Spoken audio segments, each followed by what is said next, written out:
second act. I mean, who wants to go, basically? Amina, you up for it? Yeah? Okay, yeah. So this is Amina, right? She's from Nottingham, guys.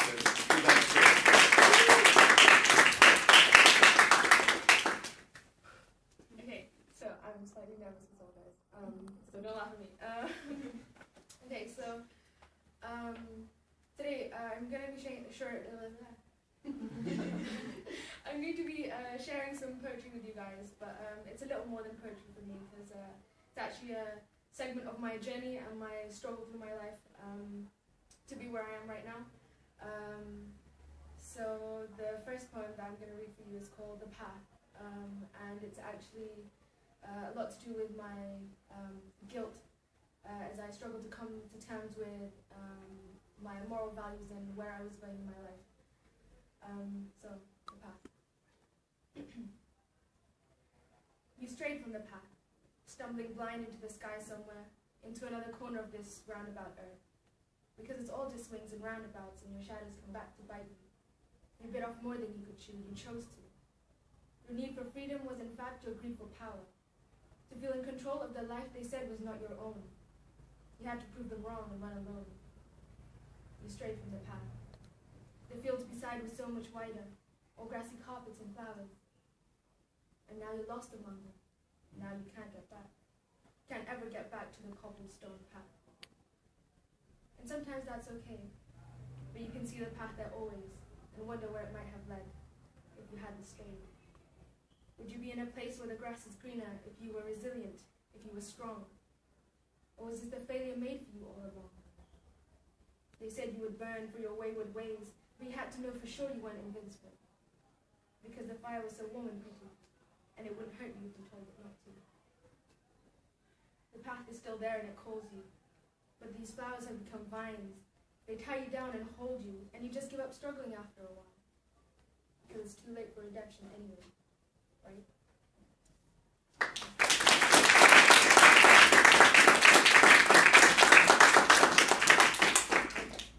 So I went through this phase for a while, the guilt and the turmoil, but after that I came to a period of time where I was angry, and I was angry that I didn't have control of my life, and so the next poem is about my anger, and this is called The Story I Am.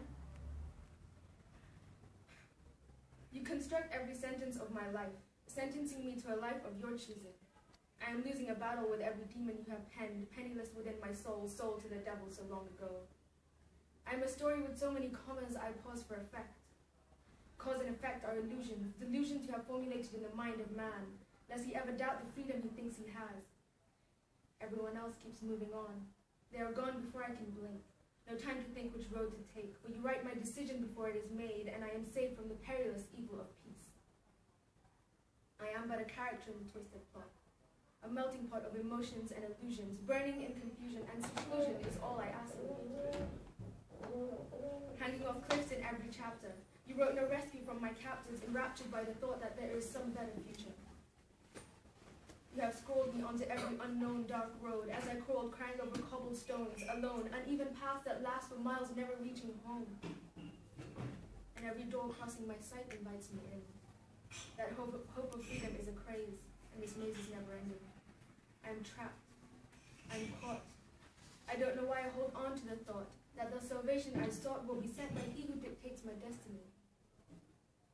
The intricacy of this realm you have inscribed, I cannot describe, in the mere words of a created man. I am not more than I am. I began in an imperfect land with no plan, a chewed ball of flesh, the daughter of man. He gave me the gift of life and of words. But with each gift came a trial to wipe the smiles, and remind me happiness is as short-lived as the shortest of miles, but still worthwhile for the refreshing piece of bliss, the refreshing pieces of serenity that make my heart sing. But the moment dies before my eyes. I so despise the sorrow of goodbyes. Still, every story has an ending, yet spending every waking moment pretending you know it is useless. It can be as long and peaceful as you hope, or it can be as sudden as the end.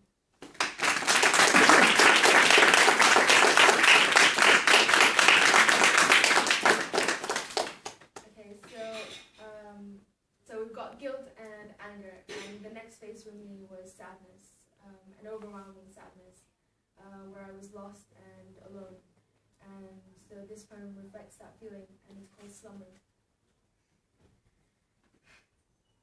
Drifting into slumber, my head clears, my heart wanders unchained from the distractions of the day.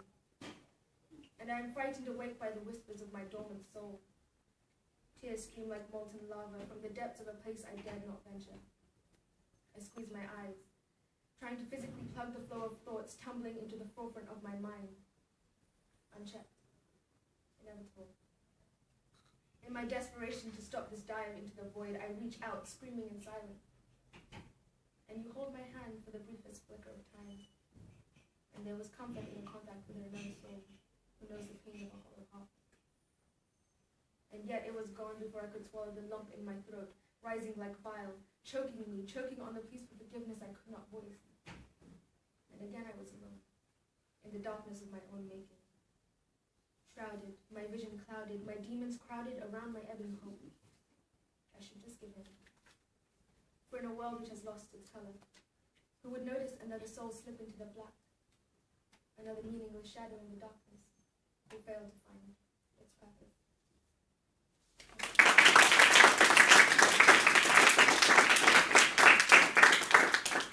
And I know this is getting a bit long now, but I finally came to stage after the guilt, the anger, sadness, and I finally began to make peace with myself and forgive myself. And so this poem is aptly called Awakening for myself. I am regaining consciousness, rising from a coma where I heard nothing besides the nattering of my own self-doubt.